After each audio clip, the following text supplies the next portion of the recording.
तो question number 28 यहाँ पे जो आ रहा है,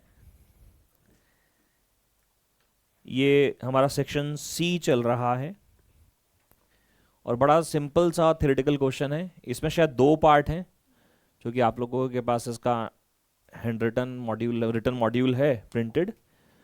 तो देख लेते हैं 28 वगैरह। AC source generates a voltage of E is equals to e naught sine omega T is connected to a capacitor of capacitance C। Find the expression for the current flowing in the through it. तो capacitor के लिए जो current होता है वो I is equals to I naught sine omega t plus pi by 2 होता है, that leads it, है ना, प्लस पाई बाई 2 होता है। And plot a graph of E and I versus omega t and show that current is ahead of the voltage. Now we need to plot a graph. We don't need to plot a phasor diagram here. यहाँ पे अपने को phasor diagram नहीं बनाना। क्या बनाना है यहाँ पे? वो ग्राफ कौन सा था याद करो, टाइम डायग्राम। याद है क्या क्या बनाना है आपको यहाँ पे? Time diagram. अच्छा, कभी भी अगर ऐसे आए ना तो कोशिश करना एक ही ग्राफ में दोनों चीजें प्लॉट कर दो। जैसे एक नीले पेन से करोगे, जो पेन मैं अभी भी बोल रहा हूँ, ये सब यूज मत करना। ये जो तुम्हारे हाथ में है, ये क्या है ये? हाँ, ये तो ब्लैक तो कभी यूज नहीं करना, मतलब, है ना। ये यूज कर सकते हो, बढ़िया पेन लगता है मुझे। ये सबसे बढ़िया पेन है, देखिए पे ये वाला। हाँ, ये 2 रुपए में मिलते हैं 5, सॉरी 10 रुपए में मिलते हैं 5, है ना। खेले तो बहुत ज्यादा गंदा हो गया, इसका कारण ये इंक बड़ी छोड़ता है, तो बकवास पेन है। रेनॉल्ड्स के सस्ते से पेन नहीं आते, वो नीले ढक्कन सफेद, हाँ वो, हाँ ऐसा चलेगा, मतलब हाँ, जो भी पेन रात को मंदिर में रख के सो के टाइप ऐसा होता है ना कि एक पेन जो है वो रात को मंदिर में रख दे, इसमें बाबा सारी जो है शक्तियां डाल देना कि जो सही ऑप्शन हो बस उसी के ऊपर गोला चला जाए। तो एक नीले पेन से और एक पेंसिल से ड्रॉ कर देना। तो सबसे पहले हम ईएमएफ प्लॉट करेंगे। ईएमएफ प्लॉट ऐसे हो गई, बोलो ईएमएफ प्लॉट ऐसे हो गई। टाइम फ्रेम की बात करें तो यहाँ पे 0 था, यहाँ पे T/2 था, यहाँ पे T था। नहीं नहीं नहीं नहीं नहीं नहीं नहीं, चलो मैं भी बताता हूँ दोबारा से। ये T/4 है और ये 3T/ कितना, 3/2 या 4? 3/4। अच्छा, ये जो है ये टाइम है, बट ये ओमेगा टी ये फेज है, यानी पाई की टर्म्स में लिखो। यानी कि यहां पे क्या करोगे, 0, मैं अलग भी लिख देता हूं। क्या लिखोगे, 0 pi 2 pi π/2 3 π/2। Because what is this omega T stand for? Omega T is a phase. Omega T कौन है? तो भैया फेज प्लॉट करना है। अगर टाइम आ जाए तो ये प्लॉट कर देना, और फेज आ जाए तो ये प्लॉट कर देना। ग्राफ तो ऐसे बनेगा। मैक्सिमम वैल्यू कितनी बनेगी इसकी, E0। अब प्लॉट करते हैं इसको, करंट को। करंट लैग कर रहा है, लीड कर रहा है? करंट इज अहेड, यानी ऊपर से शुरू कर दूं, बोलो हाँ, ऐसे। ये हो गया I0। समझ में आता है? तो ये मेरा डायग्राम हो गया, कौन सा, टाइम डायग्राम। बस ये बनाना था। बोलो, एक्सप्रेशन तुमने डिराइव कर ही देनी है। I is equals to I0 sine omega t, guys बोलो, प्लस π/2। बहुत बढ़िया। अगला क्वेश्चन इसी का पार्ट है। An AC voltage V is equals to V0 sin omega t is applied across the pure inductor। Inductor बोले तो इंडक्टर L, बोलो find the expression for the current I flowing in the circuit, show that mathematically the current flowing through it lags behind। ये तो वही question हो गए, एक capacitor question हो गया एक, और फिर दोबारा से क्या बोला, draw graph of V and I with respect to, same है क्या? बस इस बार ग्राफ में क्या अंतर आएगा, ये 0, ये पाई, ये 2 पाई, ये π/2, ये 3 π/2, और इस बार करंट कहां से आएगा, नीचे से, बिकॉज ये लैग करता है। ये हमारी E है, E0, यहां पे -E0 दिखा देता हूं, सही है क्या? और यहां पे करंट आएगा, सही है, ऐसे। ये बन गया टाइम डायग्राम्स। बोलो, एक ही डायग्राम में बनाकर आना। वैसे आपको याद होगा मैंने अलग अलग बनवाए थे क्या? नहीं, एक ही में बनवाए थे, हाँ बस ठीक है, फिर तो एक ही में बनाकर आ जाना, एक ही ग्राफ में, एक नीले पेन से और एक पेंसिल से, ताकि अलग अलग दिखाई दे जाए। पेंसिल ना वाली यूज करना, एचपी की पेंसिल आती है ना ब्लैक, एक्स्ट्रा ब्लैक, वो आजकल चलती है, एक बड़ी लाइट से चलती है, वो नहीं, एक्स्ट्रा ब्लैक पेंसिल होती है, क्योंकि वो फिर विजिबिलिटी अच्छी रहती है। एमसीक्यू की भरना तो है नहीं खैर, लेकिन जब लिखें तो अच्छा प्रिंट हो। क्वेश्चन नंबर 29 पढ़ेंगे। क्या लिखा है बच्चों? इसमें लिखा है रेडिएशन ऑफ कितना फ्रीक्वेंसी, 10 की power 15 hertz is incident on a 3 photosensitive surface A B and C. Surface A में नो एमिशन अकर्स, इसमें एमिशन हुआ ही नहीं, यानी ये जो फ्रीक्वेंसी है इसकी थ्रेशोल्ड से कम रह गई होगी, बिकॉज जब इलेक्ट्रॉन नहीं निकल रहा तभी तो लॉजिक पॉसिबल है कि इलेक्ट्रॉन इसलिए नहीं निकल रहा क्योंकि थ्रेशोल्ड फ्रीक्वेंसी से कम फ्रीक्वेंसी रही होगी। Photoelectron occurs but photo electrons have a zero kinetic energy, यानी यहां पे जो फ्रीक्वेंसी ऑफ इंसिडेंट फ्रीक्वेंसी है it is just equal to, यहां पे लेस देन हो गई थी। अब यहां क्या कह रहा है, photo emission occurs and photo electrons have some kinetic energy, यानी frequency of incident radiation is greater than frequency of threshold. तो भैया what is this nu stands for? Threshold sorry nu stands for frequency of incident radiation and nu naught stands for threshold frequency. Simple है कि नहीं? आगे बोला हुआ इन्होंने कैसे बोला था, यही बोला, यही जो मैंने बताया वो एक्सप्लेन करने के लिए बोला है कि using photo electric equation explain the observation. ठीक है, हमने बता दिया, एक्सप्लेन करना आना चाहिए। हाँ जी, ग्राफ पढ़ेंगे बेटा ध्यान से। ये जो क्वेश्चन अगर आपके पास है तो ये 29 का ये और पार्ट है ना, ध्यान से पढ़िए क्या लिखा है। लिखा था graph showing the variation of photo current for a photo sensitive metal. सही है क्या? यहां पे फोटो करंट का ग्राफ बनाया हुआ एक्स के साथ। याद करो एक्स एनोड पोटेंशियल नहीं हुआ करता था क्या? एक्स कौन है हमारा? Anode potential. एनोड पोटेंशियल के अलावा इसका नाम एक और रखा गया था, याद है किसी को? Collector potential. क्या बोला इसको? Collector potential. Collector potential. इसमें ये वाला जो था पॉजिटिव पोटेंशियल था, ये वाला साइड था क्या? नेगेटिव पोटेंशियल था, जिसमें ए कौन था? स्टॉपिंग पोटेंशियल था। ए कौन था? तो सर पहला पार्ट क्या लिखा था? What does x and A represent? तो हमने बता दिया, एक्स रिप्रेजेंट एनोड पोटेंशियल या फिर कलेक्टर पोटेंशियल, और A represents what? Stopping potential. A represent what? Stopping potential. अगला, draw this graph for a 3 different values of frequency of incident radiation nu1 nu2 and nu3, nu3 greater than nu2, sorry nu3 greater than nu2 greater than nu1। हाँ जी, graph बनाएंगे मेरे साथ।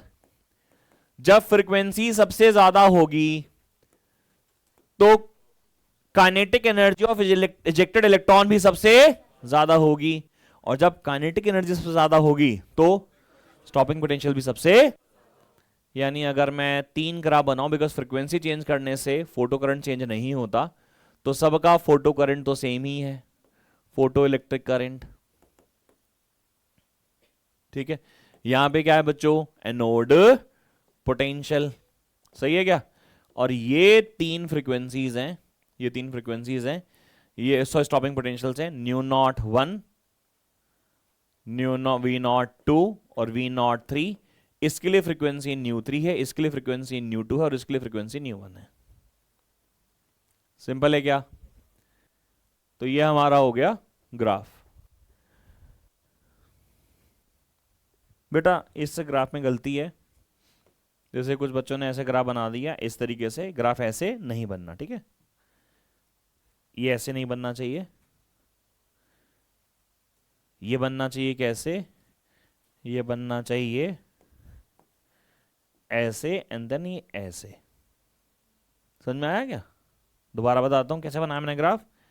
इस वाले में तो क्या था, इसमें तो लगभग लीनियर चल रहा था, फिर सैचुरेशन आ गया ऐसे, और इसमें इनवर्स का ग्राफ बनता है, इसलिए ग्राफ ऐसे बनता है, ना कि ऐसे। दोनों में फर्क है। कई बार क्वेश्चनों में ना, सैंपल पेपर्स वगैरह में, प्रिंटिंग में सीधा सीधा ग्राफ बना रखे हैं, ये गलत है, ऐसे ग्राफ नहीं बनेगा। कैसे बनेगा? ऐसे घूमता हुआ बनेगा। चलो बी पार्ट क्लियर है बेटा, सी पार्ट बताएंगे। कहता draw this graph for the 3 different values of intensity of incident radiation I1, I2 and I3, intensity 3 सबसे ज्यादा फॉर द सेम फ्रीक्वेंसी। हाँ जी, क्या होगा बोलो? स्टॉपिंग पोटेंशियल एक ही रहेगा इस बार। ए ग्राफ ये, ए ग्राफ ये, ए ग्राफ ये। इंटेंसिटी I3 सबसे ज्यादा तो सबसे ऊपर, I2 फिर I1। ये कौन सी, ये क्या है? ये फोटो इलेक्ट्रिक करंट ही है इस एक्सिस पे, और यहां पे नोड पोटेंशियल है। सही है? और ये हमारा स्टॉपिंग पोटेंशियल है। कोई बताएगा सर ये I3 सबसे ज्यादा क्यों बनाया आपने, ऊपर क्यों बनाया? क्योंकि सबसे ज्यादा इंटेंसिटी यानी कि सबसे ज्यादा फोटो इलेक्ट्रिक करंट, क्योंकि सबसे ज्यादा इंटेंसिटी यानी कि सबसे ज्यादा इलेक्ट्रॉन्स निकलेंगे, सबसे ज्यादा फोटॉन्स आएंगे, सबसे ज्यादा फोटॉन्स आएंगे तो सबसे ज्यादा इलेक्ट्रॉन्स निकलेंगे, और सबसे ज्यादा इलेक्ट्रॉन्स निकलेंगे तो सबसे ज्यादा फोटो इलेक्ट्रिक करंट होगा। समझ में आया क्या? अगला सवाल ले लें, क्वेश्चन नंबर 30। क्वेश्चन नंबर 30 पढ़िएगा। लिखा था ground state energy of hydrogen atom is -13.6। मुझे पता था, बोलो, मुझे पहले पता था। A photon emitted during a transition of n = 3 to n = 1।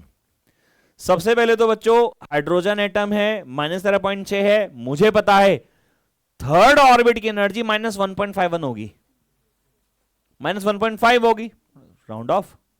अगर आप थर्ड ऑर्बिट से जंप करके फर्स्ट ऑर्बिट में आए हो तो थर्ड ऑर्बिट जो है आपका वो -1.5 इलेक्ट्रॉन वोल्ट का है, यह आपका 13.6 इलेक्ट्रॉन वोल्ट का है।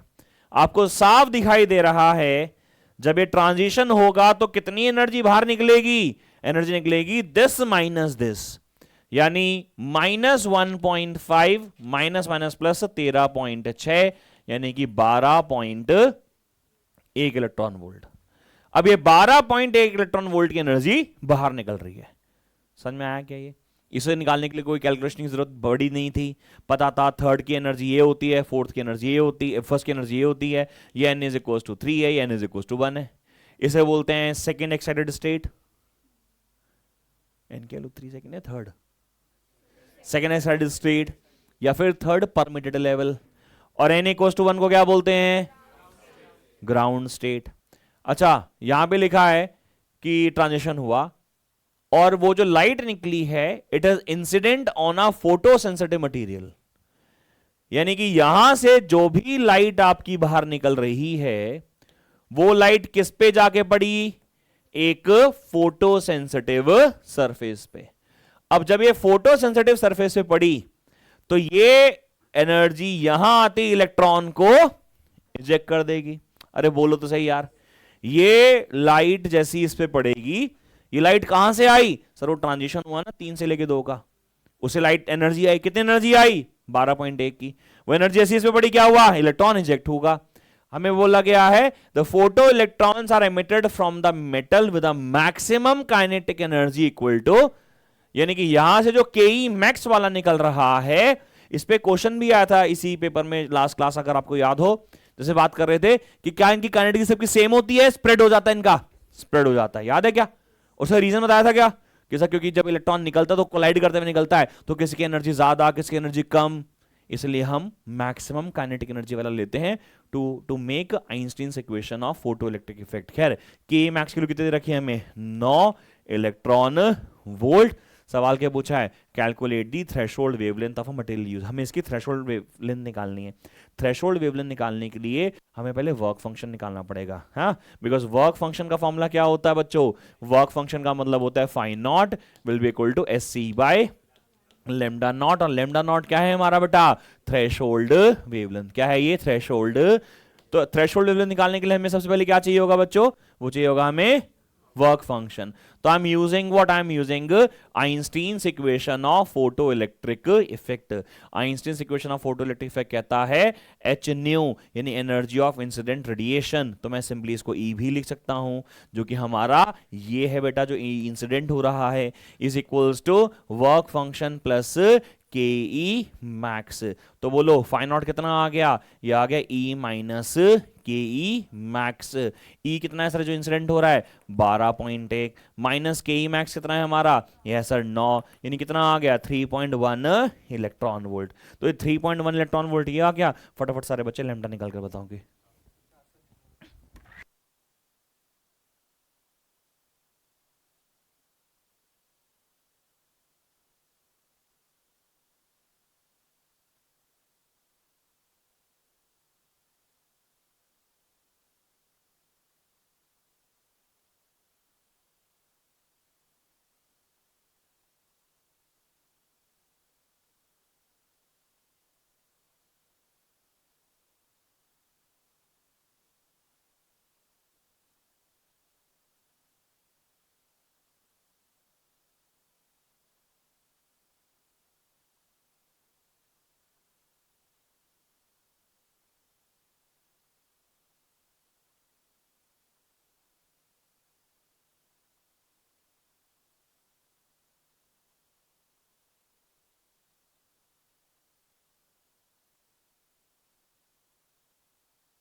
हाँ जी, तो यहां से आपने बेटा वर्क फंक्शन कैलकुलेट कर लिया। वर्क फंक्शन के लिए कितनी होगी 3.1 electron volt. Therefore lambda naught कितना आ गया, ये आ गया SC बाय फाई नॉट। लेकिन मुझे इससे सॉल्व नहीं करना, मैं कैसे सॉल्व करूंगा, मैं साइड में ले जाऊंगा, मैं बोलूंगा लैम्डा का फॉर्मूला कितना आएगा, मैं लिखूंगा 1240 divide by energy in electron volt. तब जाके मेरा लैम्डा किस में आ जाएगा, नैनोमीटर में। तो कितना आ गया 12400 डिवाइड बाय 3.1, कितना आएगा ये 400 नैनोमीटर। तो मेरा यहां से सॉल्व करके वैल्यू डाल के दिखा दूंगा कि 6.6 ten to the power minus 34, C की वैल्यू 3 ten to the power 8 divide by phi naught की वैल्यू 3.1। अच्छा सुनो, क्योंकि ये इलेक्ट्रॉन वोल्ट है ना, इलेक्ट्रॉन वोल्ट को जूल में कन्वर्ट करके दिखा देना। सॉल्व तो आपको करना नहीं है ना, बट कन्वर्जन गलत मत कर देना। आंसर कितना आ जाएगा 400 नैनोमीटर। सही है क्या दीदी, कैलकुलेशन समझ में आ गई है पक्का। अगला सवाल ले ले, इसके बाद शायद अगला सेक्शन शुरू हो रहा है। जरा चेक करो कौन सा है, सेक्शन डी है ना ये। अच्छा 2022-23 में ना पहले सेक्शन डी हुआ करता था 5 मार्कर, फिर होता था सेक्शन ई, वो था केस बेस्ड स्टडी का। तो आगे पीछे है और कुछ नहीं है, वर्ड साल से थोड़ा बहुत बदलाव चाहते हैं ना इसलिए। तो ये जो शुरू हो रहे हैं ये 5 मार्कर शुरू हो रहे हैं, अभी तक 3 मार्कर्स थे। तो 5 मार्कर में जो पहला सवाल आ रहा है यहां पे, उसमें लिखा है draw equipotential surfaces for an electric dipole and 2 identical positive charges placed near to each other. बनाया है कभी, बनाइए क्या है? आपको हर प्रकार के चार्ज डिस्ट्रीब्यूशन के लिए इक्विपोटेंशियल सरफेस बनानी आनी चाहिए, चाहे वो एक सिंगल पॉइंट चार्ज हो, चाहे वो डाइपोल हो, चाहे पैरेलल लाइंस आ रही हो फ्रॉम इन्फिनिटी, सबके लिए। जैसे पैरेलल लाइंस आ रही है इन्फिनिटी से, तो उसके लिए इक्विपोटेंशियल सरफेस कैसे बनेगी, प्लेन्स बनेंगे perpendicular to electric field lines. तो वो आपको सब बनानी आनी चाहिए, वो जरूरी है, ठीक है ना।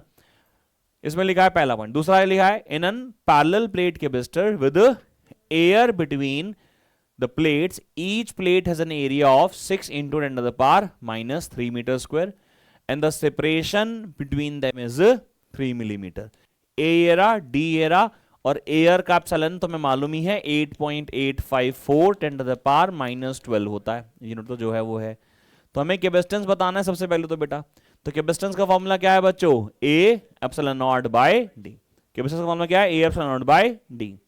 तो वैल्यूज सारी हमारे पास हैं। फॉर एग्जांपल मैं इसकी वैल्यूज डालता हूं तो ये आता है 17.7 10 to the power minus 2 farad. सही है क्या, कैपेसिटेंस की वैल्यू आएगी 17.7 10 to the power minus 12 farad.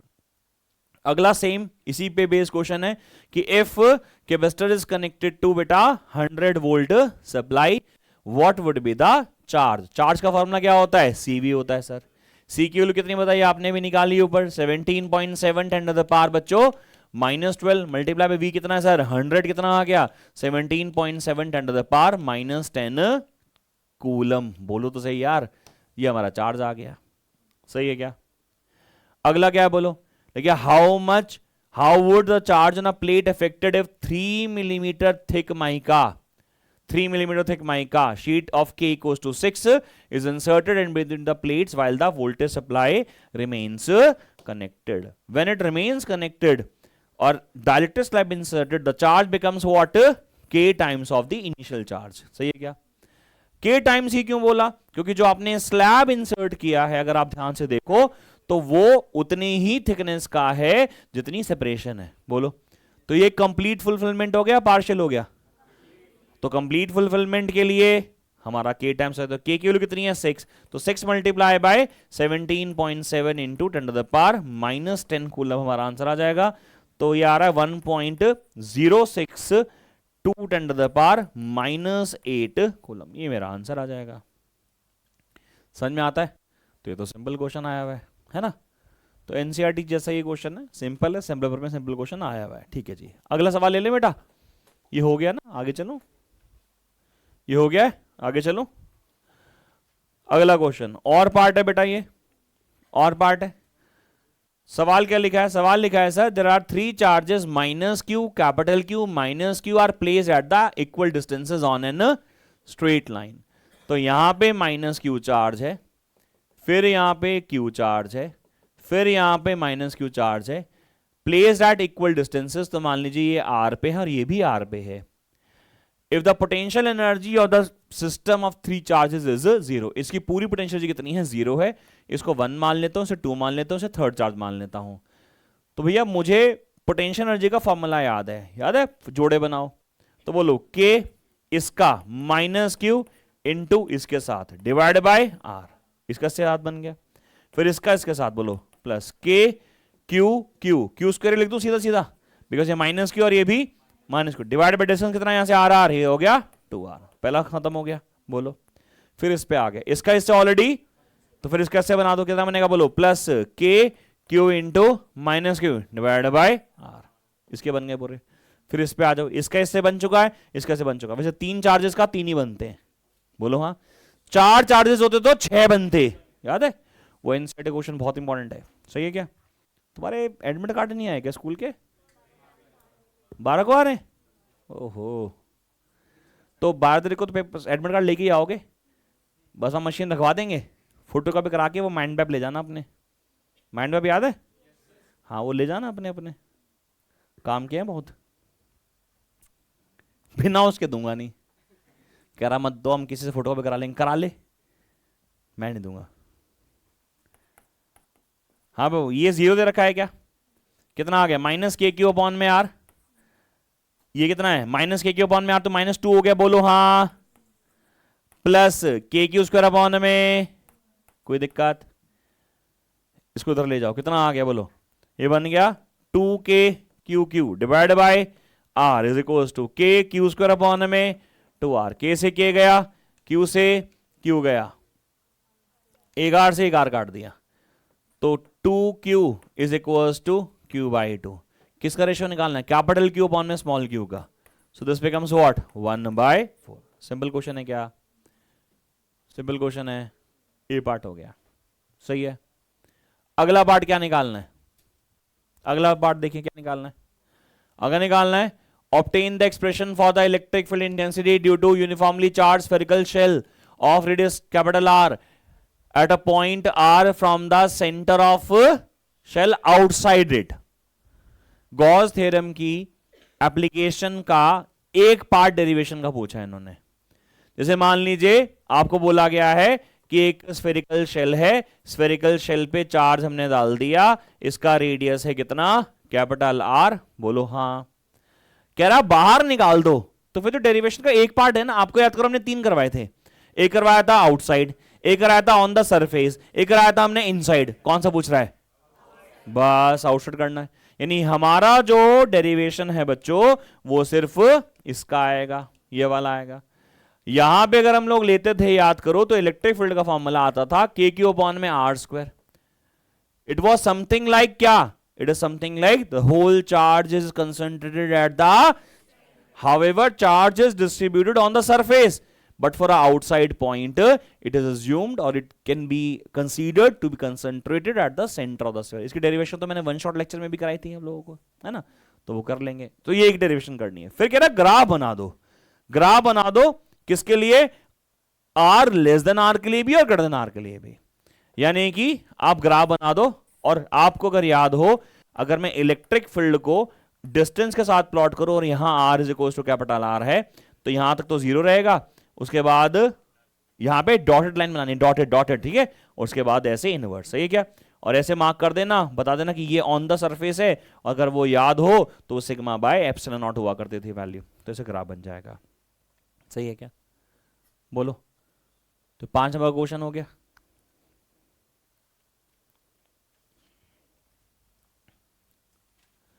पांच नंबर के क्वेश्चन यूजुअली बहुत मुश्किल नहीं आते, इसलिए मैं बोलता हूं 5 नंबर के क्वेश्चन करने में कितना टाइम लगना चाहिए?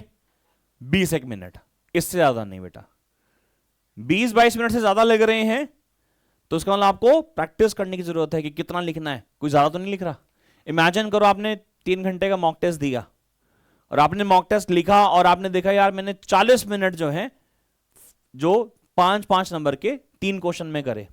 अब आप कितनी भी अच्छी थियरी लिख लो, अगर कुछ भी कमी रह गई तो टीचर उसमें एक आधा काट ही लेगा. यानी अगर मैं ऑन एन एवरेज 4 नंबर की एवरेज निकालूं तो 4 दिए 12 नंबर 40 मिनट. मुनाफे का सौदा तो नहीं है ना. इसलिए क्या होना चाहिए कि भाई 5 मार्कर सारे मैंने वो एमईक्यूज की फाइल दी आपको, उसमें देखो 5 मार्कर जितने भी सारे हैं वो सारे इंपॉर्टेंट है. अभी जो मैं क्लास ले रहा हूं ये 12 तारीख वाली, इसमें भी मैं ये बताने वाला हूं कि ये वाले क्वेश्चन तो जरूर करने हैं कि फिर फलाना भाई गैलोमीटर का करना है, इसका करना है, इसका करना है. 5 मार्कर में मोस्ट इंपॉर्टेंट ही आ सकता है. तो और उसको कितना टाइम देना है वही तो लिख के देखना पड़ेगा ना. अभी लास्ट ईयर क्या हुआ, एक बच्चे ने मुझे बताया, लास्ट ईयर का मतलब 1-2 साल पुरानी बात होगी, उसने बताया सर मैंने 5 नंबर क्वेश्चन इतना बढ़िया बनाया, इतना बढ़िया डायग्राम बना दिया. मैं कैसे बनाया? कहता सर हमने शेडो भी दिखा दी उसमें. मैंने कहा 2 पैरेलल स्टेट कंडक्टर्स में अट्रैक्शन होने, शेडो कहां से आ गई? कहता नहीं सर वैसे थोड़ा सा डिजाइन अच्छा बना दिया, बहुत सुंदर लग रहा था. मैं कहा सुंदर के मार्क्स ही नहीं है, बहुत सुंदर के मार्क्स छोड़िए ना, रीडेबल होना चाहिए, थोड़ा नीट एंड क्लीन होना चाहिए. बहुत सुंदर लग रहा है, उससे ज्यादा मार्क्स मिल जाएंगे क्या? नहीं. तो प्रैक्टिस करो कि 15 से 20 मिनट में, 30 मिनट में, मैक्सिमम 25 मिनट में, 30 मिनट में कैसे खत्म होगा वो, क्योंकि उससे ज्यादा जो है वो नुकसान देके जाएगा वरना. अगला 32 क्वेश्चन थ्योरेटिकल है, देखो सारा पढ़ो. Explain the term.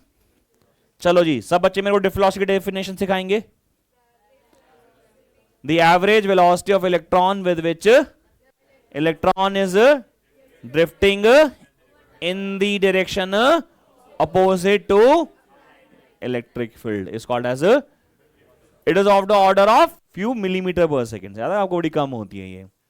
Hence derive an expression for the current and in terms of drift velocity. I is equals to V ना, I is equals to, मैं ही बोलता हूँ ना या टीचर भी बोलते हैं स्कूल में? मैं बोलता हूँ, बोलते हैं, सुन लिया होगा उसने मेरे लेक्चर. सॉरी गाइस बट सच है. अरे मतलब मुझे ऐसा अच्छा लगता है. Like 2 cells of EMF E1 and E2, internal resistance R1 and R2 connected in parallel as shown in the figure. Equivalent EMF की एक्सप्रेशन बतानी है, याद है? E1 R2 plus E2 R1 divide by R1 plus R2. यह है E equivalent की derivation. करा रखी है क्लास में, रखी है. फिर लिखा है इक्विवेलेंट इंटरनल रेजिस्टेंस के लिए बताओ. 2 पैरेलल में है तो of course R1 R2 divided by R1 plus R2. ठीक है सर. फिर बोलते थे ये ग्राफ डायग्राम में A पॉइंट यहां है, B पॉइंट यहां है, तो बोलता है पोटेंशियल डिफरेंस बताओ A और B के बीच में. तो VA minus VB is equal to E equivalent minus I into R equivalent where the values of E and R are as shown above. हो गया. डेरिवेशन इसकी लंबी थी मुझे याद है, अगर आपने मेरी क्लास अटेंड करी है सबने, तो डेरिवेशन लंबी थी बट इजी थी यार. लेकिन कहो कराएं क्या? हाँ तो ये क्यों बोल रहे हो भाई? हाँ गलती के चक्कर में तो तुम 200 से नीचे आ गए, ये भी है। हाँ बेटा, अगला क्वेश्चन और पार्ट में आ रहा है, ये क्या लिखा है पढ़ेंगे। इसमें लिखा है state two Kirchhoff rules used in the analysis of electrical circuit and explain them. State the two Kirchhoff rule, Kirchhoff current law and Kirchhoff voltage law. सही है, किरचॉफ करंट लॉ को हम जंक्शन रूल भी बोलते हैं और Kirchhoff voltage law को आप लूप रूल भी बोलते हो। चलो ये सारे बताएंगे। What is Kirchhoff current law? The algebraic sum of current entering the junction is same as algebraic sum exiting the junction, or the algebraic sum of or summation of current is 0. याद है क्या? Junction, at a junction is always 0. या अगर आप ऐसे लिखना चाहो तो याद कर सकते हो कि summation of I equals to 0। और किरचॉफ वोल्टेज लॉ में अगर आपको याद हो तो summation of E equals to summation of IR होता है, यानी summation of potential differences for a closed loop is always 0। इस तरीके से आप बोल सकते हो। सही है क्या बेटा? तो ये हो जाएगा derive the expression of the balanced state of the Wheatstone bridge using Kirchhoff law. तो हमें क्या डिराइव करना है बच्चों? सर वो जो एक हमने डायग्राम बनाया था व्हीटस्टोन ब्रिज का कि साहब ये P, ये Q, ये R, ये S, यहां पे नीचे एक बैटरी, यहां पे एक गैल्वेनोमीटर, यहां पे हमने करंट I पास कराया, यहां से चला गया I1, यहां से चला गया I माइनस I1, यहां से चला गया IG, तो I1 यहां से गया तो यहां कितना आ गया I1 माइनस IG, यहां से IG आ रहा है, यहां से I माइनस I1 आ रहा है तो यहां कितना आ गया I minus I1 plus IG। जब यहां से सम होके गया, यहां से आया तो सम हो गया दोनों का I1 minus IG plus I minus I1 plus IG से IG कट गया, I1 से I1 कट गया, क्या बच गया बच्चों? I बच गया। बैटरी ने जितना करंट यहां से दिया था उतना वापस मिल गया, डिस्ट्रीब्यूशन सही है। फिर हमने क्या बनाया था बच्चों? हमने लूप रूल बनाया था, एक लूप यहां लिया, एक लूप यहां लिया। याद आ रहा है क्या? लूप ने ना याद है? कराऊं? नहीं ना, जरूरत नहीं है ना। फिर हमने जब इक्वेशंस बना दी थी, फिर हमने IG को 0 पुट कर दिया था क्योंकि इसने क्या बोला? Balance state. बैलेंस स्टेट का मतलब क्या होता है कि इस वाले पॉइंट का और इस वाले पॉइंट का पोटेंशियल सेम हो जाता है। जब पोटेंशियल डिफरेंस 0 हो जाएगा तो चार्ज फ्लो नहीं करेगा, करंट फ्लो नहीं करेगा, और फिर इक्वेशन बनेगी P अपॉन में Q equals to R upon में। सही क्या? Now at balance condition if you interchange the position of a battery and galvanometer, इसको हम क्या कर दें, इसको अगर हम उल्टा कर दें तो if you interchange the position of a battery and galvanometer then in that case balance condition remains unaffected, it remain same. याद रहेगा क्या? अगर मान लीजिए आपने गैल्वेनोमीटर, ये गैल्वेनोमीटर, इसकी जगह यहां पे क्या लगा दी, इसकी जगह यहां पे बैटरी लगा दी, सही है क्या? और इसकी जगह क्या लगा दिया, यहां पे गैल्वेनोमीटर लगा दिया। अब एक्चुअली देखने में क्या होगा? देखने में ऐसा बन जाएगा सर्किट, और अच्छे तरीके से तो थोड़ा सा असभ्य लग रहा तुम्हारी तरह, लेकिन मैं ऐसे बना देता हूं इसको। देखो ऐसे बना दिया, देख रहे हो? ये ऐसे हो गया, थोड़ा बाहर की तरह बना दिया ना, अब ठीक लग रहा है। ऐसे थोड़ा सा अच्छा नहीं लग रहा था भाई। देखो ना, इन दोनों के बीच में कौन है? गैल्वेनोमीटर है, बना दे गैल्वेनोमीटर। ये कौन है? P है, ये Q है, और ये R है, और ये ऐसे। और बैटरी कहां लगी हुई इन दोनों के बीच में? इन दोनों के बीच में बैटरी लगा दो, बाहर निकालती है, बैटरी में बाहर निकाल कर रख देते हैं। सही है? तो बैलेंस कंडीशन चेंज नहीं होगी। क्यों नहीं होगी? इमेजिन करो उसमें बैलेंस कंडीशन आ गई तो R अपॉन में P नहीं आ जाएगा? बोलो, R अपॉन में P किसके बराबर होगा? R अपॉन में P किसके बराबर होगा? S अपॉन में, चलो उल्टा कर दो, तो P अपॉन में R किसके बराबर हो गया? Q अपॉन में, इसको इधर ले जाओ, उसको इधर ले जाओ, तो P अपॉन में Q किसके बराबर आ गया? R अपॉन में, तो सर सेम ही तो हो गया, वापस कहां गया? ये तो सेम ही तो हो गया। यानी on interchanging the position of battery and galvanometer at balance condition, the condition for the balance Wheatstone bridge remains same. P upon में Q, R अपॉन में पहले भी था, अभी देखने में R अपॉन में P को S अपॉन में Q लग रहा है, लेकिन है तो यही ना। तो balance condition remains unaffected, it remains same. I hope it is all clear. ठीक है बेटा? सैंपल पेपर करने से फायदा मिलता है, इसलिए जितने हो सके, मतलब एक ना आइडिया मान के चलो। मैं आपको एक एग्जांपल देता हूं। अब कोई भी प्रिपरेशन करो किसी भी एग्जाम की, चाहे नीट दे रहे हो चाहे जेई दे रहे हो, जितने ज्यादा आपके मॉक टेस्ट अटेम्प्ट होंगे that will be directly proportional to your rank. मतलब ऐसा नहीं कि ज़्यादा पेपर दिए तो ज़्यादा रैंक आई। ज़्यादा रैंक का मतलब नहीं कि भाई वो लाख में आ रही है।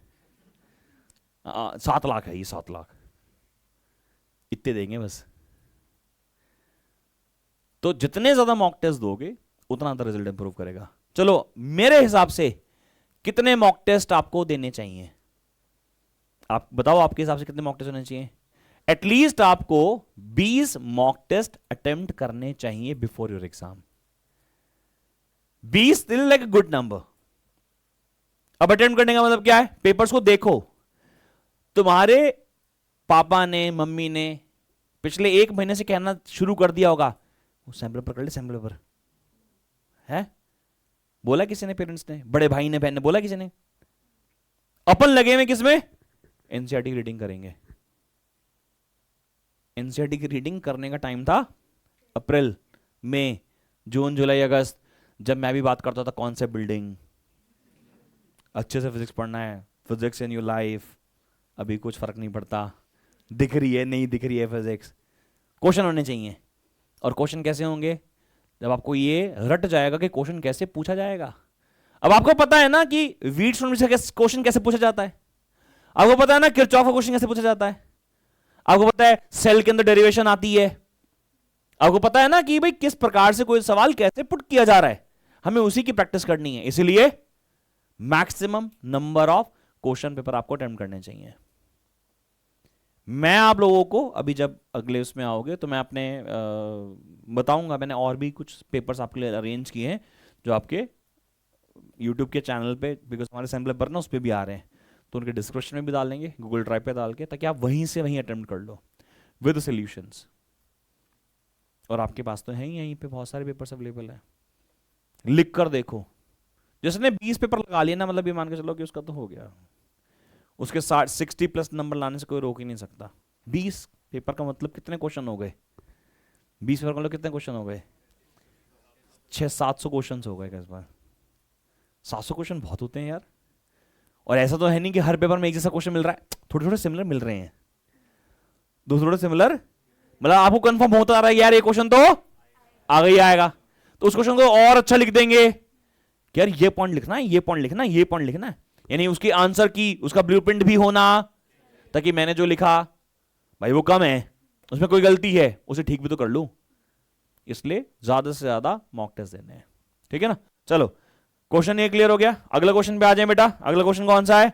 अगला क्वेश्चन है क्वेश्चन नंबर 33। लास्ट क्वेश्चन है शायद ये, नहीं मतलब ये सेक्शन डी का लास्ट क्वेश्चन है। इसके बाद तो फिर वो केस बेस्ड स्टडी आ जाएगा। चलो जी पढ़िए सवाल क्या लिखा है। लिखा है draw a graph showing intensity distribution of the fringe with the phase angle due to diffraction or single slit. What is the width of the central maxima in comparison to the secondary maximas? Sir ये तो graph बनाने को कह रहा है, बोलो यार। Draw the graph showing intensity distribution of the fringes with the phase angle. हाँ जी, ये हमारा इंटेंसिटी, ये हमारा इंटेंसिटी। बीच वाले का नाम क्या था बेटा? Central maxima. फिर ऐसे, फिर ऐसे, याद है क्या? यहां थोड़ी जगह कम बढ़ गई, बट समझ में आ रहा है, सही है। Intensity, phase angle, phase mark करना है। अच्छा आप याद करो, जब जब फेज की वैल्यू पाई थी, पाई, तो डिस्ट्रक्टिव बनता था, 5 पे नहीं होता। हाँ चलो याद कर लेते हैं। पाथ डिफरेंस की वैल्यू, पाथ डिफरेंस की वैल्यू जब जब लेमडा थी, 2 लेमडा थी, 3 लेमडा थी, तब तब सेकेंडरी मिनिमास बनते थे। क्या बोला, दोबारा बोलो। जब जब पाथ डिफरेंस की वैल्यू लेमडा थी तो 2 पार्ट में तोड़ते थे, lambda by 2, lambda by 2, they will super impose होने चल रहे हैं, सब खत्म। जब जब 2 लेमडा थी तो 4 लेमडा बाय 2 बनेंगे, बोलो हाँ। अच्छा इमेजिन करो, अगर पार्ट डिफरेंस की वैल्यू 3 लेमडा बाय 2 होती तो कितने लेमडा बाय 2 बनते? 3। हरामखोर, 3 लेमडा बाय 2 से 4 लेमडा बाय 2 बन जाते। कौन सा था ये? कुछ नहीं होता बेटा, कम से कम उन्होंने बोला तो, कभी तो तू भी पीछे देख रहा होता कि ये तो कोई दीवार है यहाँ तो कौन बोला बे? 3 लैम्डा बाय 2 को 3 पार्ट में तोड़ूंगा, lambda by 2 lambda by 2 lambda by 2, 2 superimpose destructively खत्म हो गए। कितना बचा? एक बचा, यानी 1/3 part of slit superimpose के साथ नहीं हो रहा, that will illuminate the screen and will form first secondary maxima. नहीं समझ में आया? अगर हमारा पार्ट डिफरेंस, एक्स का मतलब तुम्हारी एक्स नहीं है, ये एक्स मतलब पार्ट डिफरेंस, एक्स की वैल्यू 3 लैम्डा बाय 2 क्या बना? First secondary maxima. एक्स की value 5 lambda by 2 secondary maxima, because 5 lambda by 2 का मतलब है 2 सुपर इंपोज हुए, 2 सुपर इंपोज, कितना बच गया? एक पोर्शन बच गया। कितना पोर्शन? 1/5 पोर्शन बच गया। कितना पोर्शन? पहला मैक्सिमा बनाने के लिए 1/3 पोर्शन बचा था, दूसरा पोर्शन बनाने के लिए 1/5 पोर्शन बच रहा है।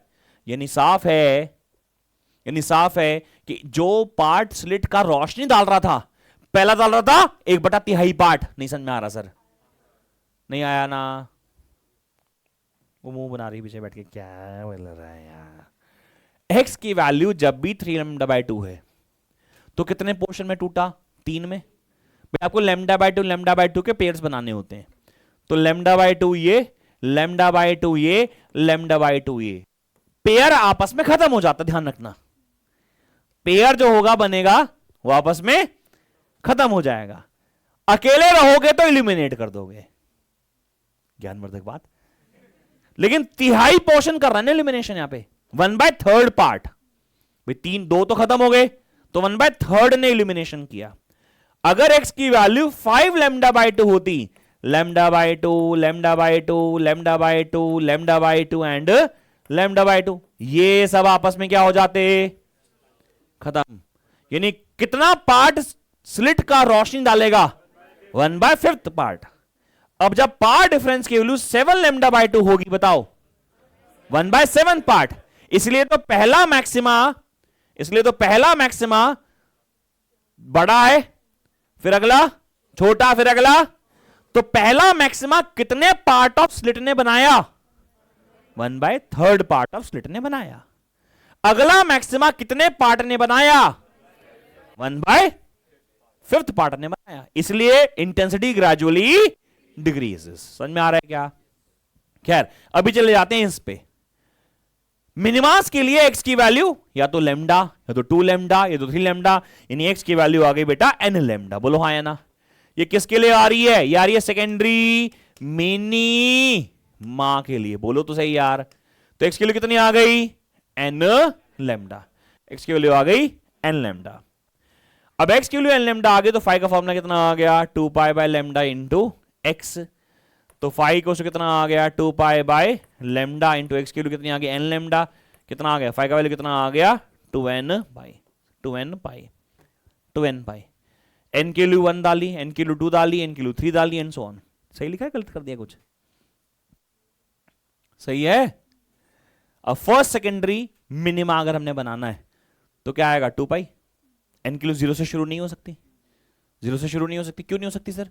बिकॉज सेंटर पे n की वैल्यू 0 का मतलब सेंटर हो गया, और सेंटर पे क्या बनता है? सेंटर पे मैक्सिमम। तो यहां पे फेज कितना आएगा? पहली बार 2 पाई, फिर अगला कितना आएगा? n की जगह 2 डाला 4 पाई, फिर कितना आएगा? 6 पाई। यहां कितना आएगा? 2 पाई। यहां कितना आएगा? And so on. तो ये मेरा कौन आ गया? Phase difference. तो दिस इज अ ग्राफ। अभी मुझे नहीं पता मैंने क्लास में पढ़ाया कि नहीं पढ़ाया, ये टॉपिक पढ़ाया? ये ग्राफ बनवाया था क्या? ग्राफ में फेज पे प्लॉट किया था या पोजीशन पे किया था? कहां किया था? दोनों पे कराया था? नहीं, वो इंटरफेरेंस में कराया था। ये डिफ्रैक्शन चल रहा है, हाँ? डार्क में फेज पे कराया था, पार्ट डिफरेंस पे कराया था।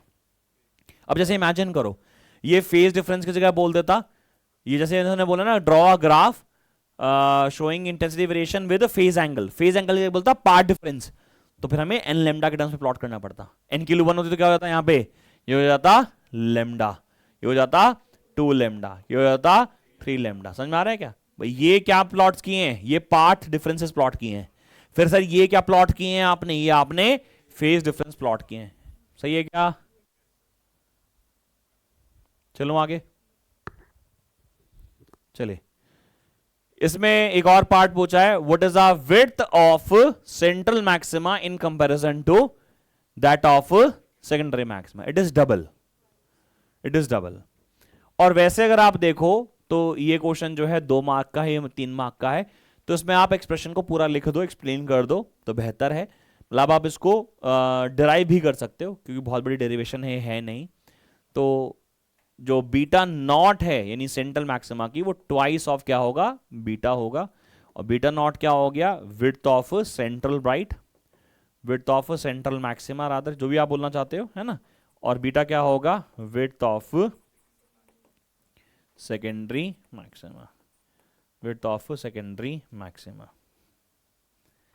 ओके जी, बी पार्ट शुरू करें।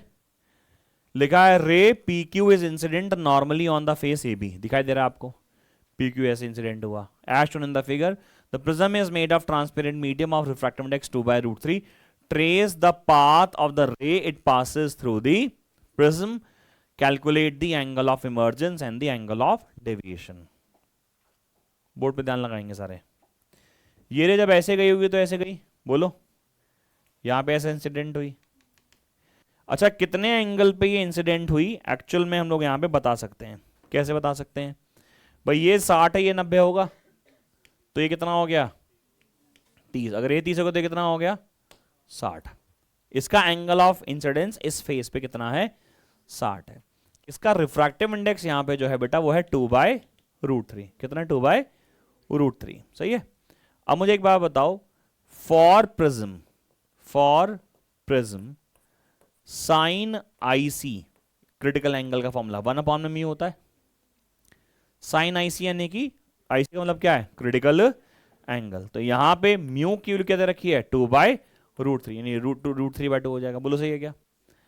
अब साइन आईसी के लिए √3/2 कहां होती है 60 पे, यानी क्रिटिकल एंगल की वैल्यू क्या है इतनी, यहां पे 60 डिग्री। क्रिटिकल एंगल कितना है यहां पे 60 डिग्री।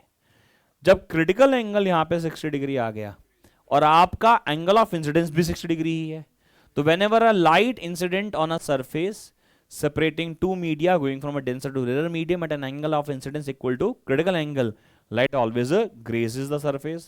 जैसे यहां पे चली जाएगी, तो ये हमने ग्राफ को इसको रे को प्लॉट कर दिया, है ना। Calculate the angle of emergence, कोई बता सकता है what is this angle of emergence? This angle of emergence will be 90 degree. Simple है क्या। फिर इसने एक चीज और पूछी है, एक चीज और पूछी है, बताओ क्या पूछी हुई है।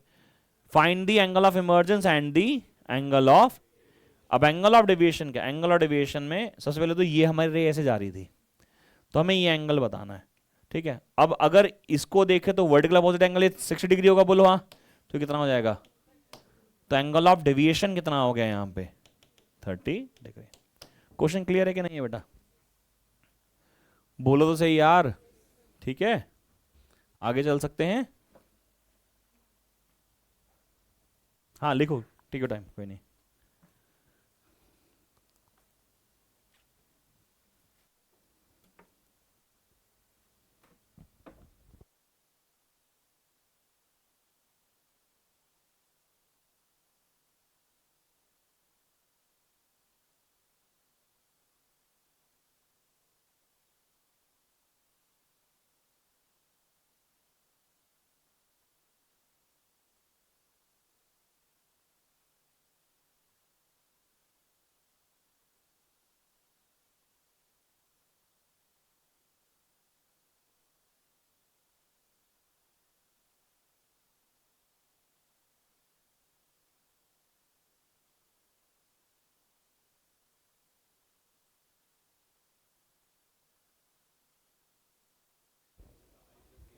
दोबारा बोलिए। एप्लीकेबल तो होगा लेकिन उसकी जरूरत ही क्या है बेटा। आई की वैल्यू यहाँ पे 90 हो गई, हाँ ठीक है, बट यहाँ पे वो तो डेविएशन तो आ ही नहीं रही ना, जो जैसे हम लोग करते थे उस केस में ना, यहाँ इमर्ज होनी चाहिए लाइट इस फेस पे से, कुछ तो एंगल होगा ना इमरजेंस का। ठीक है, चलेंगे आगे, चले, लिख लिया आप लोगों ने। हाँ पढ़ो भाई, क्या लिखा है? Write two point of difference between interference and, तुम्हें याद है मैंने टॉपिक कराया भी है ये आपकी बुकलेट में, एक जगह टेबल थी भी, है ना? इंटरफेरेंस और डिफ्रैक्शन में डिफरेंस क्या होते हैं? इंटरफेरेंस जब होता है तो वो दो कोहेरेंट सोर्सेज से होता है, from a to coherent sources. और जो डिफ्रैक्शन होता है वो एक दो पार्ट से, फ्रॉम अ सिंगल सोर्स से होता है। इंटरफेरेंस के अंदर जो पैटर्न्स बनते हैं वो एक यूनिफॉर्म ऑर्डर में बनते हैं, सबकी इंटेंसिटी सेम होती है, सबकी विड्थ भी सेम होती है। और डिफ्रैक्शन के अंदर सेंट्रल मैक्सिमा की विड्थ सबसे ज़्यादा होती है और इंटरफेरेंस की उसके जस्ट, सॉरी, सेकेंडरी मैक्सिमा की उसकी जस्ट हाफ हो जाती है। तो दो तीन पॉइंट ऑफ डिफरेंस हो सकते हैं ना। चलें आगे। इसमें क्या अगला क्या लिखा हुआ है? A ray of light incident on face A B. पढ़ो एक बार पूरा पढ़ो।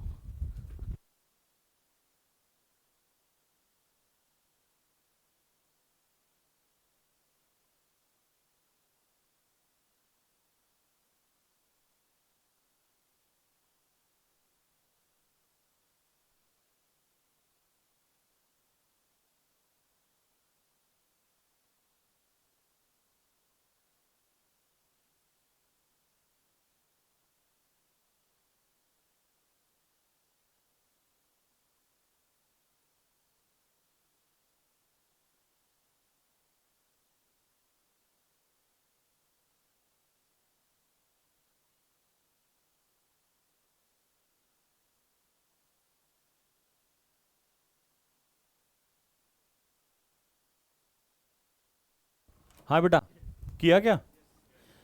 तो उसमें लिखा था ray of light incident on a face A B of an included glass shows a minimum deviation at of 30 degree. तो डेल में दे रखा है calculate the speed of a light through the prism. हमें इसका हम म्यू निकाल लें बस, है ना? म्यू निकाल लो। म्यू का फॉर्मूला क्या होता है?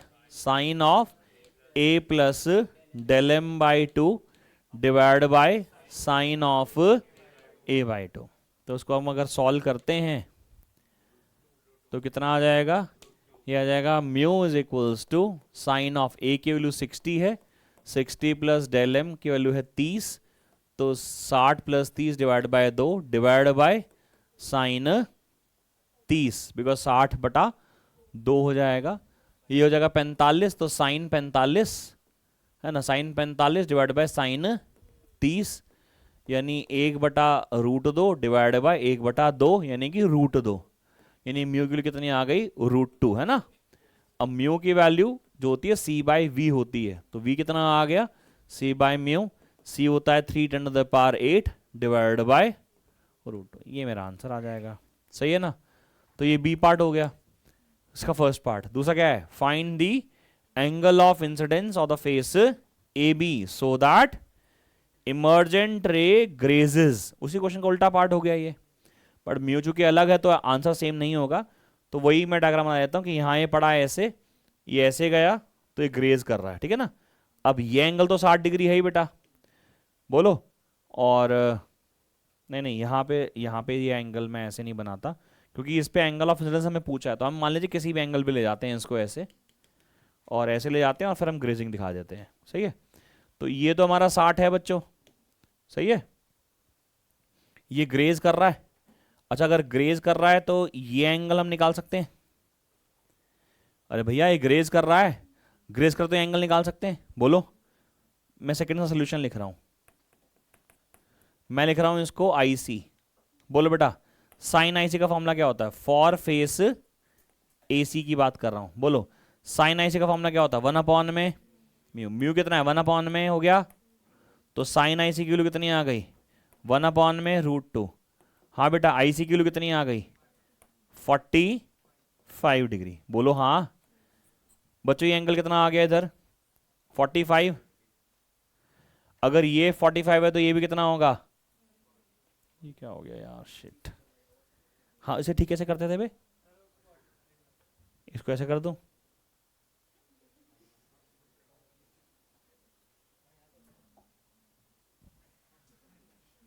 ये क्या हो गया?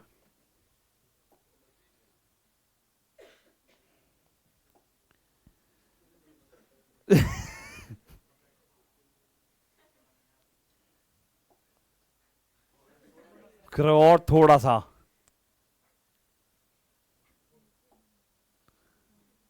कह रहा है बहुत हो गया। अच्छा गाइस, ये 45, तो ये भी कितना हो गया 45, सही है क्या? तो ये भी कितना हो गया 45, नहीं 45 क्यों, 45 90 90, ये तो गलत हो गया ना, ये 75 हो गया ना, बोलो 75, क्योंकि तीनों का सम कितना होना चाहिए 180 डिग्री। अगर ये 75 तो ये कितना हो गया 15 डिग्री। अब ये एंगल ऑफ इंसिडेंस आइए, तो हमारे लिए स्नेल्स लॉ लगाया, Snell's law at A B, बोलो क्या होगा, साइन आई अपॉन में sine R equals to mu, mu किसका, इसका इसके रिस्पेक्ट में वो हमें मालूम है कितना है, √2 है, तो sine I is equals to √2 into sine 15। अब साइन 15 कितना होता है 0.26, भैया तुम इसे साइन 45 माइनस 30 कर लो, साइन 45 माइनस 30 होता है साइन ए माइनस बी, बोलो। बाकी मैं आपको अपना तो जरूर बता दूं, मैंने 11th क्लास में जब एक बैंकिंग और रोड का न्यूमेरिकल कराया था, तो वहां पे भी साइन 15 को मैंने याद कराया था 0.26, गलत बात है, बहुत याद नहीं करना चाहिए, बट याद है मुझे। तो ये कितना हो जाएगा बोलो 0.26। आप कैसे सॉल्व करोगे बच्चों, आप सॉल्व करोगे साइन 45 माइनस 30, साइन ए माइनस साइन बी का फॉर्मूला बताओ, साइन ए माइनस बी का फॉर्मूला बताओ, फॉर्मूला याद है, सॉल्व कर सकते हो, मैंने आंसर बता दिया आपको, बोलो। आर आई आ जाएगा क्या, sine inverse of 1.414 multiply by 0.26। कोई दिक्कत है तो बताओ जी, थोड़ा मैथ्स ही लग रहा है बस, और कुछ नहीं है, समझ में आता है क्या, पक्का?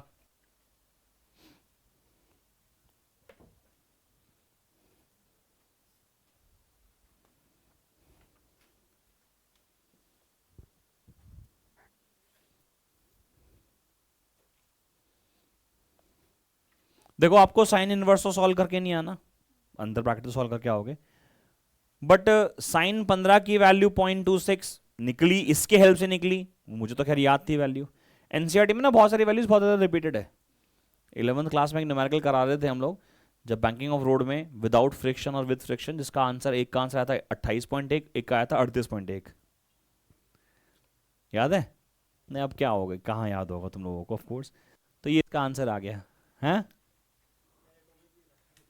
क्या था, ये टॉपिक भी था, वेरी गुड। चलिए जी, केस बेस्ड स्टडी शुरू करें बच्चों। क्या खत्म हुआ हमारा अभी, सेक्शन डी खत्म हो गया, अगला शुरू कर रहे हैं क्या,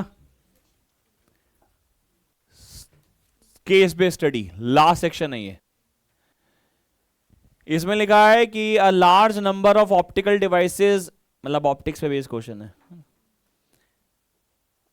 developed such that periscope, binoculars, microscope, telescope, utilizing the reflecting and the refracting properties of the mirror, lenses, prism, most of them are in a common use. Our knowledge about the formation of the images by mirrors and lenses is the basic requirement for the understanding the working of these devices. Why is the image formed at infinity is often considered to be the most suitable for viewing? Explain. आपको याद होगा हम लोगों ने पढ़ा था, हमने पढ़ा था, गाइस मुझे लेना पड़ेगा कॉल, सॉरी। हाँ जी मम्मी,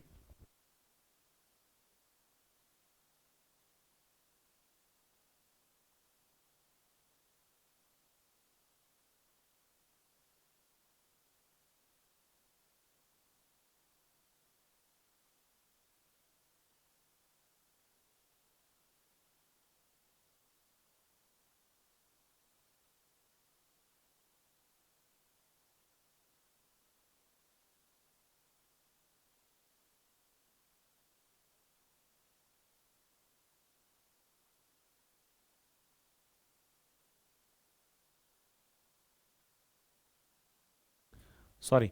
सो हमें क्या बताना है यहाँ पे कि इन्फिनिटी पे जब इमेज बनती है तो वो सुटेबल क्यों होती हैं देखने के हिसाब से। उसका रीज़न ये होता है कि उस टाइम में जो आई होती है वो स्ट्रेंड नहीं होती, और जो हमारी आई मसल्स होती है जिन्हें सिलरी मसल्स बोलते हैं, तो वो स्ट्रेच नहीं होती है, इसलिए they are suitable for observing. तो इसका ये आंसर है। आप लिखना चाहते हो लिख सकते हो। The images formed at infinity, when images formed at infinity we can see it we can see it we can see it we can see it with a minimum strain, we can see it with a minimum strain without exerting any, bracket में लिखना चाहिए इसको, without exerting वाले को, without exerting any strain on eye muscles, without exerting strain on eye muscles.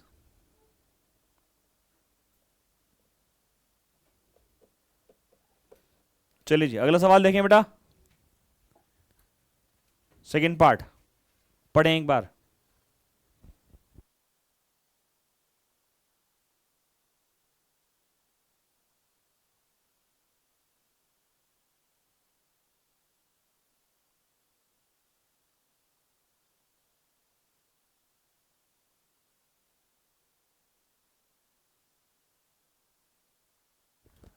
हाँ जी क्या लिखा है? In modern microscopes multi component lenses used both for both objective and eyepiece lenses. What do you mean by multi-component? Multi-component lenses are the lenses which are made of a different refractive indexes. देखो हर medium का refractive index अलग, और हर colour के लिए उस refractive index की value अलग। हमने कॉन्सेप्ट पढ़ा था स्फेरिकल एबरेशन और क्रोमैटिक एबरेशन। क्रोमैटिक एबरेशन क्या होता है? कलर फैल जाना, कलर का स्प्लिट हो जाना, मतलब व्हाइट कलर का टूट जाना। अब ये अच्छा चीज है खराब चीज है? बिकॉज अगर व्हाइट लाइट टूटेगी वेरियस कलर्स में तो वो डिस्टॉर्टेड इमेज बनाएगी। ऐसा लगता हो रहा है कि यार कलरफुल इमेज बनेगी मजा आएगा, लेकिन वो जो इंटेंसिटी है वो भी तो ग्रेजुअली डिक्रीज कर जाएगी। तो when we have a multi component lenses और material of different refractive indexes, तो हर कलर का अपना अलग अलग, मतलब दे एडजस्ट इटसेल्फ ना। हमारा जैसे माइक्रोस्कोप हमने यूज किया और हमने मल्टी कंपोनेंट लेंसेज इस्तेमाल किए, तो क्या करेगा वो, जो एक ही रिफ्रैक्टिव इंडेक्स की वजह से अलग अलग जगह बेंड हो रहे थे, बिकॉज अलग अलग रिफ्रैक्टिव इंडेक्स था अलग अलग का, अब सबका अपना अपना रिफ्रैक्टिव इंडेक्स होगा। तो पहले आंसर लिखते हैं फिर और डिस्कस करेंगे। लिखो लिखो this improves the image quality, this improves the image quality by minimizing various types of optical aberrations, by minimizing various types of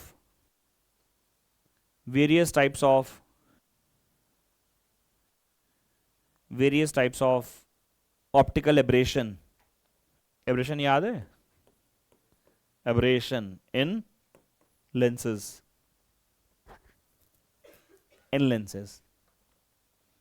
तो अलग अलग वेवलेंथ्स, अलग अलग refractive indexes, and they adjust itself कि जो हमारी एब्रेशंस हो रही थी वो एब्रेशंस अब ना हो। अच्छा एक काम और किया गया कि और बिल्कुल ही हटा दो। तो साहब हमने कहा कि अगर टेलीस्कोप की बात करें तो हटाना है तो फिर वो पैराबोलाइडर मिरर लगा दो। याद है कि पैराबोलाइडर मिरर लगा दो, ऑब्जेक्टिव लेंस को हटा दो और पैराबोलाइडल मिरर लगा दो। वो भी सिंपल स्फेरिकल मिरर नहीं है, कॉनकेव मिरर नहीं है, वो भी पैराबोलाइडर है, क्योंकि पैराबोलाइडर मिरर से जो स्फेरिकल एब्रेशंस है वो मिनिमाइज की जा सकती हैं। अगला क्वेश्चन भी कुछ ऐसा ही है, लिखा है राइट नहीं अलग इजी है, तो right 2 points of difference between a compound microscope and astronomical telescope. लिखो जी, compound microscope used to observe minute nearby objects, Compound microscope is used to observe minute nearby objects, whereas telescope is used to observe distant object. Point simple है.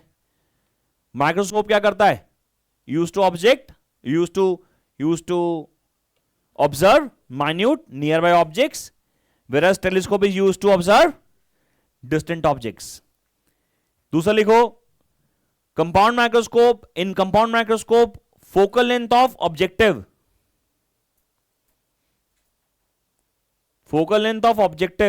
is lesser than that of eyepiece,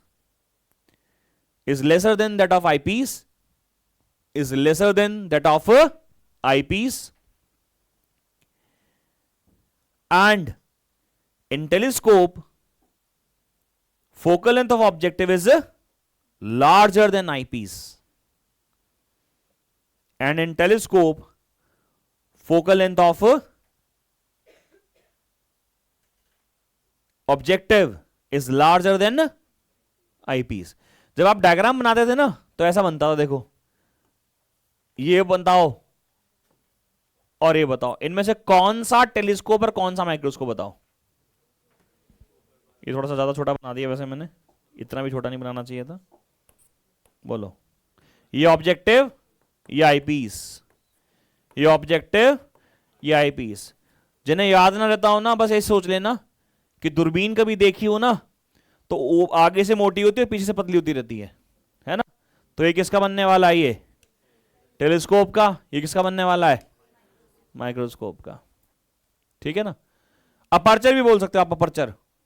इसका aperture small, इसका aperture large, इसका aperture. अगला सवाल क्या लिखा है? Write two distinct advantage of reflecting type telescope over ah, बताओ क्या बताया था?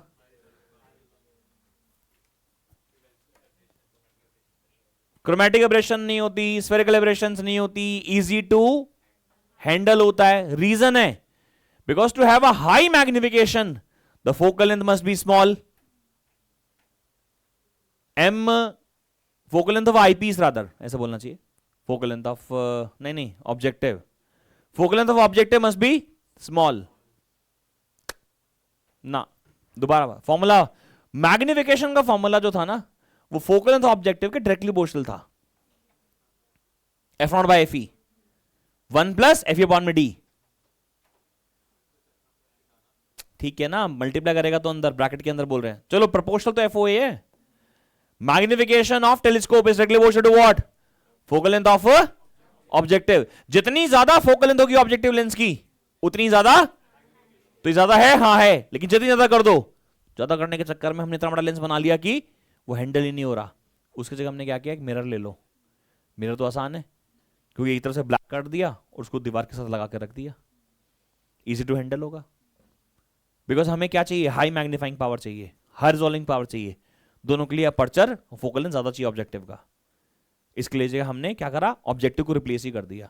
आपको याद करो, रिफ्लेक्टिंग टाइप टेलीस्कोप में सिर्फ ऑब्जेक्टिव लेंस की जगह ऑब्जेक्टिव मिरर लगाया है. आई लेंस ही है. याद है? सिज़ग्रीन टेलीस्कोप, न्यूटनियन भी बताया था मैंने क्लास में, ऑल्दो सिलेबस में है नहीं, बट दोनों में ही हमने किसको रिप्लेस किया? ऑब्जेक्टिव लेंस को. इस लेंस की जगह क्या लगा दिया? मिरर लगा दिया. ये तो था, ये तो अभी भी था ऐसे ही, ये तो था ही बाहर, ये बाहर निकाल के रखा हुआ था ना, बाहर निकाल के रखा हुआ था, ये तो था. ये रिप्लेस किया. ऑब्जेक्टिव लेंस को रिप्लेस करके पैराबोलाइडल कॉनकेव मिरर लगाया. उसी को हमने बोला था रिफ्लेक्टिंग टाइप टेलीस्कोप. तो एडवांटेजेस आप लिख लोगे, ठीक है ना. चलें,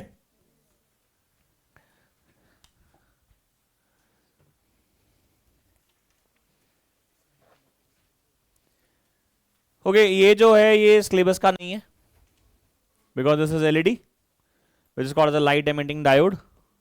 तो this is not a part of a syllabus. तो यहाँ डिस्कस वैसे करना बनता नहीं है, लेकिन फिर भी देख लेते हैं कोई क्वेश्चन अगर ऐसा आता है जो बेसिक सेमीकंडक्टर पे, तो वो डिस्कस कर लेंगे.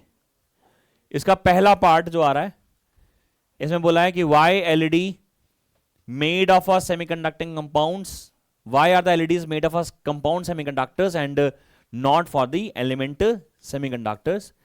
फिर अगला है, बेकार है हमारे लिए, what should be the order of the band gap of LED required for the visible light? Use का नहीं है, क्योंकि ना ये जो क्वेश्चन है ना ये स्पेसिफिक एलईडी पे बेस्ड है।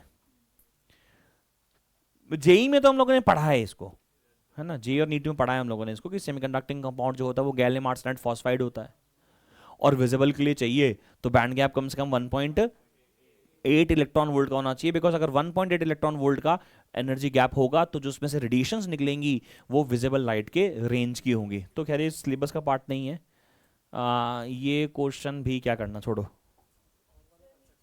और वाला कर सकते हैं, हाँ और वाला कर लेते हैं, और वाला क्वेश्चन कर लेते हैं। देखो ये काम ही आ गया, draw VI characteristic of a PN junction diode. बोलो बेटा, पीएन जंक्शन डायोड का वीआई कैरेक्टरिस्टिक तो दोनों बनाने पड़ेंगे बच्चों। फॉरवर्ड बायसिंग में ग्राफ ऐसा बनता है अगर याद करो, और रिवर्स बायसिंग में ऐसा बनता है ना।